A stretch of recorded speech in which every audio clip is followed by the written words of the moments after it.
Jumpa lagi dengan saya Albert Marbun. Hari ini saya akan membahas tentang label.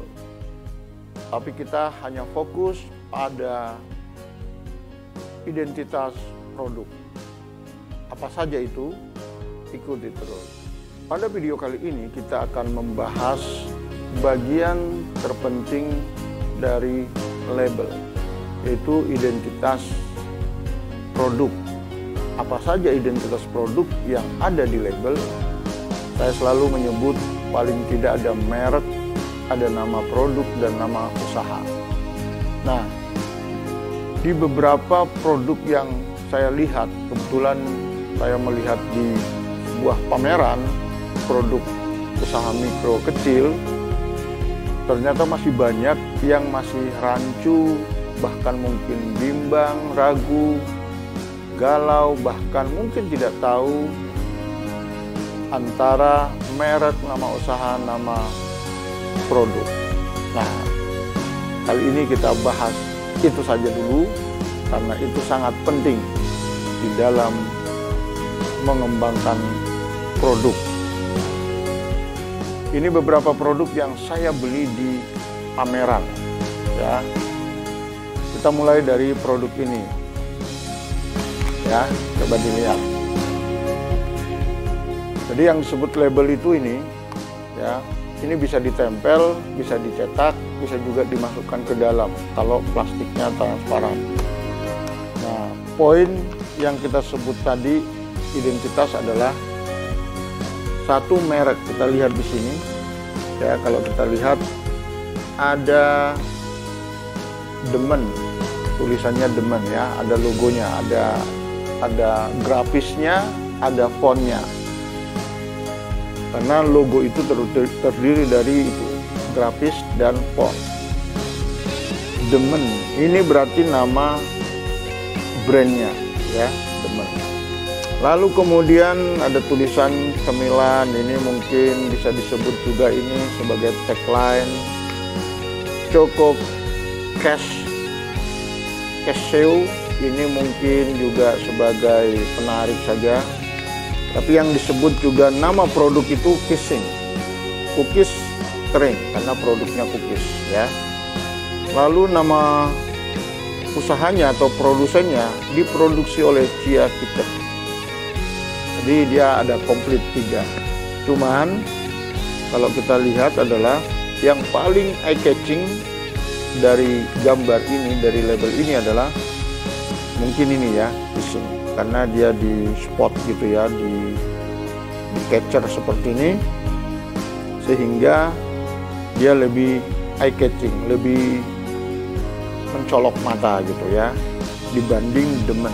Padahal yang menjadi identitas dan yang menjadi milik kita adalah merek. Mestinya merek atau brand ini yang paling menonjol. Jadi kalau orang melihat produk ini di rak itu, mestinya langsung lihat itu dan ingat. Karena nama merek inilah yang sebenarnya ingin kita branding supaya ada di kepala setiap orang. Nah, kalau itu terjadi, berarti kita berhasil. Ya, ini satu. Lalu yang kedua kita lihat di sini. Ini coba. Ya. Hanya ada jempol sama crispy good. Lalu ada tulisan nomor telepon. Nah, coba kita lihat label ini. Ya, satu, terlalu kecil. Kedua, informasinya sangat sedikit, ya. Bahkan membingungkan juga. Ini sebagai apa? Jempol ini apakah ini logo sebagai merek? Terus crispy good ini sebagai apa? Sebagai nama produk. Terus nama usahanya berarti belum ada. Ya, jadi kalau bisa membuat label, ya paling tidak informasinya jelas dan komplit gitu, ya. Kita lihat lagi di sini. Ini ada tulisannya keripik tahu berkah Ismi. Lalu kemudian sudah nggak ada informasi lain. ya. Nah, berarti di sini yang disebut nama produk adalah keripik tahu. Berkah Ismi adalah sebagai merek. Tapi kalau ini sebagai merek, Berkah Ismi sebagai merek kurang tepat ya. Karena ini lebih tepatnya sebagai nama usaha produsennya. Misalnya nanti diproduksi Berkah Ismi Food, Berkah Ismi Jaya gitu ya. Lebih tepatnya begitu. Tapi karena di sini dibuat sentral Berkah Ismi, berarti kemungkinan pemilik ini menganggap ini sebagai merek atau brand. Jadi nama usahanya nggak ada. Tadi ini juga perlu dikoreksi menurut saya ya. Lalu ada Rengginang Yunari. Nah, coba perhatikan juga. Ini kalau kita lihat, ini menjadi satu kesatuan Rengginang Yunari. Jadi satu konsep logo. Ya, karena fontnya, warnanya ya jadi satu kesatuan. Tapi menurut pembuat ini atau yang punya produk mungkin dianggap Rengginang ini sebagai nama produk karena produknya Rengginang, atau ini sebagai Rengginang Yunari sebagai merek, jadi menjadi Rengginang Yunari gitu ya. Sementara nama perusahaannya adalah ya ini diproduksi oleh Yun. Nah, sekarang kalau ini jadi satu kesatuan, berarti ini jadi logo sebuah brand Rengginang Yunari. Nama produknya belum ada, atau ini Rengginang terpisah. Kalau ini terpisah, Yunari sebagai merek, mestinya fontnya dibedakan ya, jangan menjadi satu kesatuan nabrak di sini, supaya orang jelas mereknya apa sebenarnya yang perlu diingat oleh calon konsumen kita. Ada lagi nih coba lihat nih. Ya, jadi di sini ada Tavana, Amplang Bandeng, dan produksi Menora Food. Produksi Menora Food. Nah, ini sudah komplit sebagai identitas ya. Amplang Bandeng sebagai nama produk, Tavana sebagai merek, Menora Food sebagai produsen atau produk diproduksi oleh ini. Nah, cuman yang paling ditonjolin bahkan dia seperti berupa logo justru Amplang Bandengnya. Ya, padahal besok siapapun yang membuat kerupuk yang sama, bahannya bandeng, mungkin akan kasih nama Amplang Bandeng juga. Jadi ini akan membuat orang yang pernah beli misalnya, begitu lihat Amplang Bandeng, karena itu yang diingat, makanya dianggap sama. Jadi harusnya yang kita perkuat supaya orang lihat dan ingat adalah mereknya. Karena kalau orang buat produk yang sama pun, misalnya ada yang meniru, dia hanya boleh pakai nama produk, tapi mereknya enggak. Nah, kalau mereknya yang diingat konsumen, ditawarin amplang yang berbeda merek, biasanya dia akan mencari atau memilih atau meminta merek yang amplang yang mereknya yang dia ingat dan dia percaya. Ada lagi nih informasinya, ada logo, ada Kaila Snack, ada Mbak Pesek, ada keripik tempe ya.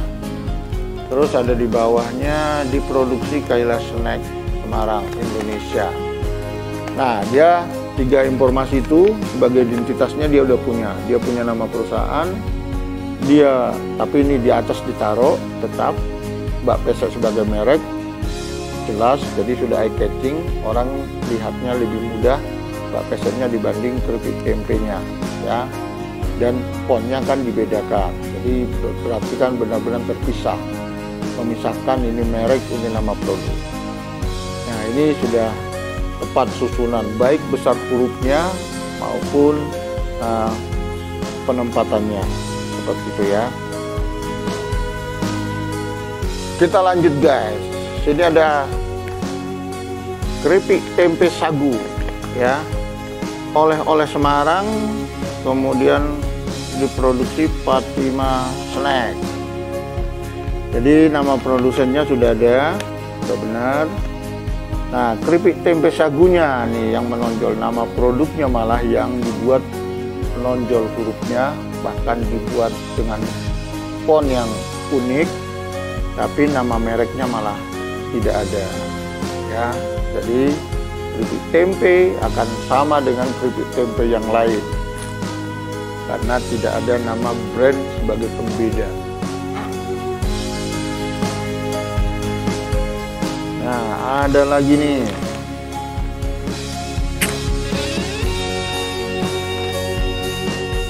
Afi Bersaudara. Ini ada tulisannya Afi Bersaudara. Baru Yune ini menonjol, baik ada rasa. Bakso jamur goreng lebih besar lagi. Berat bersih. Nah, diproduksi Afi Bersaudara. Ya, diproduksi Afi Bersaudara. Jadi berarti Afi Bersaudara adalah produsennya, Yune ini mereknya, nama produknya bakso jamur goreng ya. Nah, cuman karena ini dibuat seperti ini fontnya, ini seolah-olah menjadi satu kesatuan. Jadi Afi Bersaudara Yune ini baik ada rasa, ini menjadi merek ya, karena dia dibuat sama seperti ini, apa, satu kesatuan yang bagian dari satu desain gitu ya. Nah, jadi bakso jamurnya yang menonjol. Ini juga apa, perlu dijelaskan baik ada rasa sama Afi ini apa di merek ini.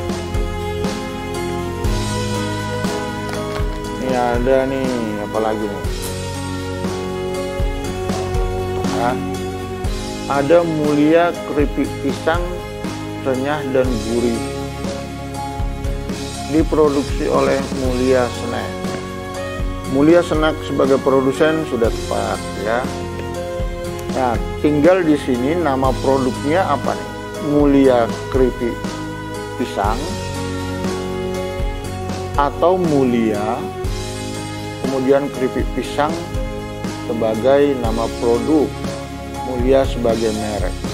Tapi kalau begini konsep penulisannya atau fontnya atau grafisnya ini seolah-olah satu kesatuan nih, Mulia keripik pisang. Jadi kalau memang maksudnya Mulia ini sebagai merek, mestinya ini didesain khusus ya, warnanya beda mungkin, terus fontnya juga beda supaya tidak rancu. Ini orang bacanya berarti Mulia keripik pisang. Jadi seolah-olah ini jadi satu kesatuan. Nah, itulah produk-produk yang saya temukan di pameran UMKM. Sekarang kita lihat produk dari perusahaan yang pabrikan ya. Coba kita lihat konsep mereka. Ini diproduksi oleh PT Mayora Indah Tbk. Ada produsennya dan kecil ya. Terus sandwich crackers, terus logonya Roma. Nah, kalau kita lihat dari jauh, lebih eye catching mana? Romanya atau sandwichnya? Kalau menurut saya, meskipun sandwichnya agak besar, lebih besar hurufnya, tapi lebih mencolok adalah kombinasi dari logonya. Ada Roma, ada grafis, ada font dari Roma, sama masih ya. Jadi masih justru ini fresh pack-nya lebih mencolok, padahal ini maknanya hanya sebagai tagline. Nama produknya biskuit kelapa, mereknya Roma, dan nama perusahaannya tadi sama Mayora ya. Nah, ini justru ini ya. Tapi kalau dilihat antara besar huruf produk, nama produk dengan Romanya, masih lebih menonjol Romanya ya, karena hurufnya lebih besar karena jumlah fontnya sedikit. Ya begitu. Jadi perusahaan-perusahaan besar pun lebih memilih atau menonjolkan dari mereknya. Oke, poinnya adalah bahwa produk kita hanya bisa diingat kalau mereknya kita bisa jelas atau terlihat tegas kalau sedang dipamerkan atau dipajang. Label itu bukan hanya dibuat, tapi harus tahu makna dan filosofinya supaya tepat sasaran, tepat guna, dan bisa mengangkat dan mempermudah penjualan produk. Itu saja mungkin. Kalau ada hal lain yang perlu kita bahas, silakan tulis di kolom komentar. Terima kasih, semangat, sukses selalu para UMKM.